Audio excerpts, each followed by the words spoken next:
Hey guys, welcome back to the Audacity of Him. Usually I'm on here breaking down internet drama, toxic relationship advice, or whatever nonsense is trending on TikTok. But today I have a deeply personal survival story. I'm talking about a hostage situation, psychological warfare.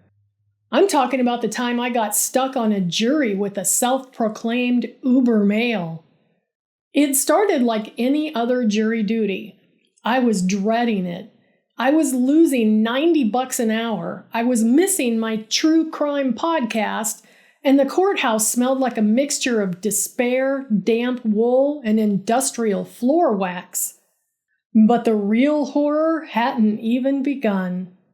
I first noticed him in the waiting area.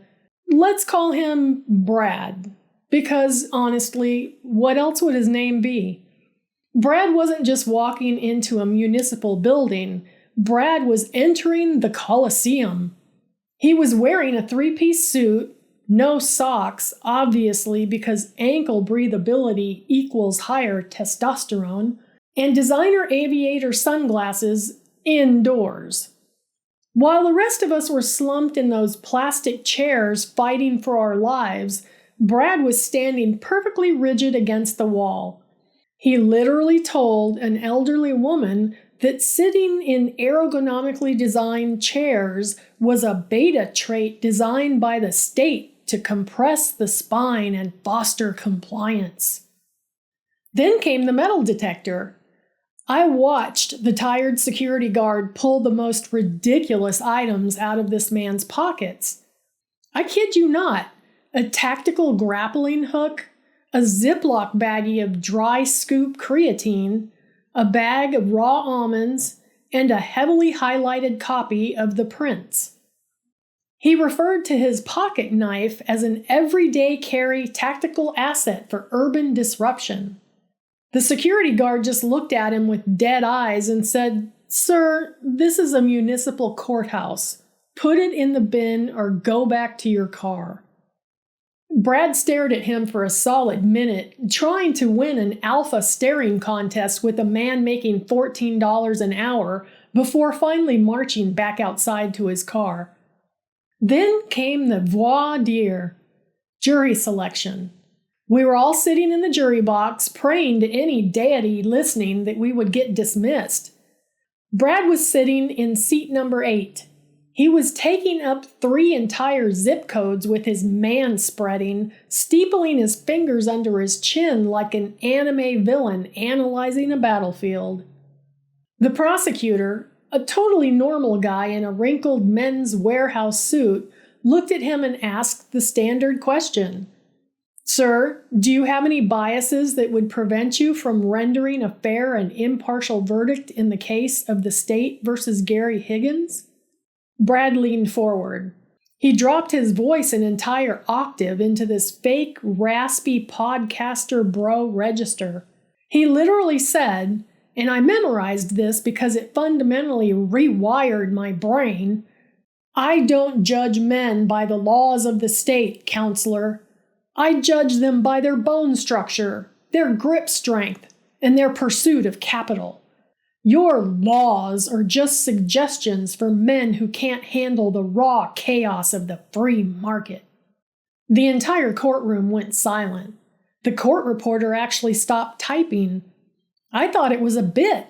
I thought there were hidden cameras and Ashton Kutcher was going to come jumping out from around a corner. But no.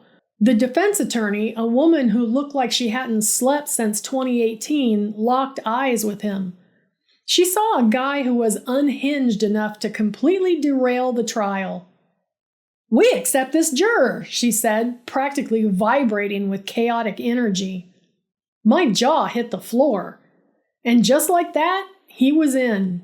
Juror number 8. The trial itself was stupidly simple. The defendant, a guy named Gary, stole 400 pounds of frozen shrimp from a regional distribution center. That's it. They had HD security footage from 3 different angles. They had receipts. Gary literally looked directly into the security camera, gave a peace sign, and said, "I am stealing this shrimp." It was an open and shut case. We were supposed to go into the back room, vote guilty, and be at lunch by 12:30. Then the bailiff locked us into the deliberation room. There were 12 of us, which included me, a retired middle school vice principal named Richard, a sweet lady named Brenda who was knitting a sweater, and a highly anxious IT guy named Todd. And Brad. Richard, tapping into his former vice principal energy, immediately sat at the head of the table. "All right, folks," he said, clapping his hands. "Let's take a quick preliminary vote and get out of here. Who says guilty?" 11 hands went up, because we all had functioning eyes and brains. Richard looked at Brad. "Juror 8, you didn't raise your hand. Do you think he's not guilty?" Brad hadn't sat down. Apparently, sitting in a deliberation room is surrendering your territorial dominance. He slowly paced the perimeter of the room, running his fingers along the cheap drywall like he was inspecting the structural integrity of a bunker. Then, this grown man drops into a deep, ass-to-grass tactical wall squat. I thought his suit pants were going to detonate.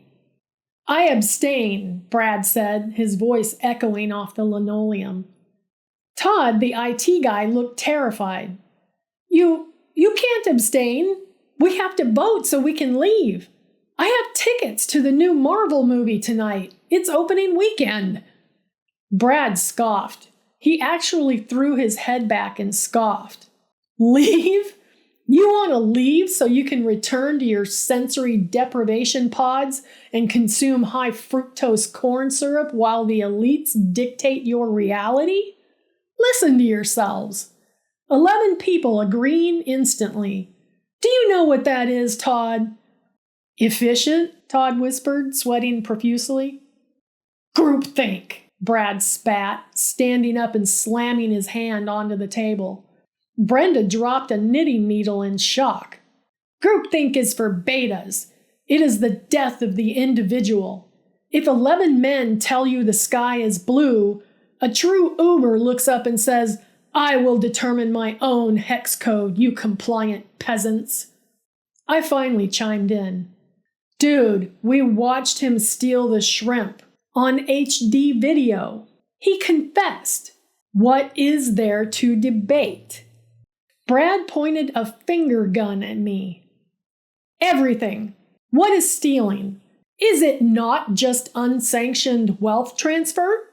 Gary bypassed the bureaucratic supply chain to directly acquire high-density protein. That's a high-value, high-testosterone move. You want to lock him in a cage because he dared to be an apex predator in a world of plankton." "He traded the shrimp for meth," Todd yelled, clutching his Marvel lanyard. "Barter economy," Brad shot back without missing a single beat. "Unregulated trade. The foundation of a free, decentralized society." I couldn't believe my ears. He was defending a meth-head shrimp thief to protect his Uber frame. Lunchtime was worse. While the rest of us ate the sad, pre-packaged turkey sandwiches the court provided, Brad pulled a tin of warm sardines out of his jacket pocket. He ate them straight out of the tin, explaining to Brenda the knitter that her carbohydrate-heavy sandwich was making her docile and agreeable to government overreach. The room smelled like fucking fish and hair gel for 3 hours. Hours passed. My iced coffee was long gone. My sanity was holding on by a thread. "Please," Todd begged, pulling out his wallet, tears streaming down his face. "I'll give you $50, $100. Just say guilty. My wife is going to freak out if we miss that movie." Brad didn't even stop his one-armed push-ups. "Your wife's lack of respect for your time is a symptom of your own weakness, Todd. I don't accept fiat currency from subservient men. But if you want to fix your marriage, use promo code UberAlpha10 on my website for my Mindset Masterclass. Richard, the foreperson, finally snapped. His face was purple. I am writing a note to the judge. I am telling him you are a lunatic and we are hopelessly deadlocked. Brad stood up, adjusted his cuffs, and smirked. Write the note, Richard. Tell the judge that the Uber cannot be corralled. Tell him I refuse to participate in a binary construct of justice designed to suppress high-level thinkers. At 5:15 p.m., the bailiff finally unlocked the door. We scrambled out of that room like passengers fleeing a sinking ship. I almost trampled Brenda the knitter. I don't regret it. We got back into the courtroom. The judge looked down at the note Richard had handed the bailiff. He took off his glasses and rubbed the bridge of his nose. He looked like a man who had lost all faith in the judicial system. Jurors, the judge sighed, his voice heavy. The foreperson has informed me that you are deadlocked, 11-1, and that juror number 8, the judge squinted at the paper, clearly trying to comprehend the words, has spent the last 4 hours explaining how the defendant's actions were a calculated disruption of the seafood matrix and a net positive for the masculine spirit. The courtroom was dead silent. Even Gary the shrimp thief leaned over to his lawyer and whispered, "What does that mean?" "Is this true?" the judge asked. "Is there no chance of reaching a unanimous verdict?" Brad stood up. He didn't address the judge. He turned and addressed the American flag in the corner of the room. "Your Honor," Brad said, projecting his voice like he was recording an audiobook, "a true wolf does not concern himself with the opinions of sheep. They wanted consensus. I gave them sovereignty. I will not vote guilty. I will not vote innocent. I exist entirely outside your paradigm." The judge stared at him. Just a long, heavy, profoundly disappointed dad stare. "Mistrial," the judge barked, slamming his gavel so hard I thought it would break. "The jury is dismissed. And Juror 8, you are permanently banned from serving on a jury in this county ever again." Brad smirked. He literally thought he won. He thought being permanently banned from a civic duty was a victory for the Grindset. As a result, Gary the shrimp thief had to stay in county jail for another 3 months awaiting a retrial. Todd the IT guy definitely slept on the couch for a week. And I had a stress migraine that rivaled a natural disaster. But as I was walking out to my car in the parking lot, exhausted and traumatized, the universe finally delivered. I saw Brad strutting toward his car. He drove a leased 2014 Dodge Charger, and because he was an Uber, he had parked it horizontally across 3 different handicap parking spots to assert his geographical dominance. Only right now, there was a massive yellow city tow truck backed up to it. The winch was already attached. The Charger's front wheels were 2 feet off the ground. Brad sprinted over, his 3-piece suit flapping in the wind. All of that unshakable Uber frame instantly evaporated. "Hey! Hey! Drop the vehicle!" Brad yelled, waving his hands. "You are violating my sovereign maritime travel rights. I do not consent to this seizure." The tow truck driver, a burly guy in a high-vis vest named Mike, who absolutely did not have time for podcasts, didn't even look at him. He just kept chewing his gum and pulled the hydraulic lever. "It's a tow zone, buddy," the driver said lazily over the hum of the machinery. "That'll be $250 to unhook it, cash only." "I don't carry fiat currency," Brad shrieked, his voice cracking, desperately slapping the hood of his car as it was hoisted higher into the air. "I am an apex predator. You are a pawn of the state." "Cool," the driver said. "You can pick it up at the impound lot on 4th Street. They close at 6. The tow truck pulled away, dragging the Charger down the street. Brad was left standing in the parking lot, staring into the middle distance as his geographical dominance was towed toward the impound lot. I got into my car, turned on my true crime podcast, and drove home with the biggest smile on my face. So the next time you get a jury summons, don't try to get out of it. Just go. Because honestly, it's like watching a crazy podcast in real time. And watching Brad get his leased muscle car towed was totally worth it. Thanks for watching, guys. Let me know in the comments what you would have done if you were locked in a room with Brad. Hit subscribe, and I'll see you the next time on the Audacity of Him.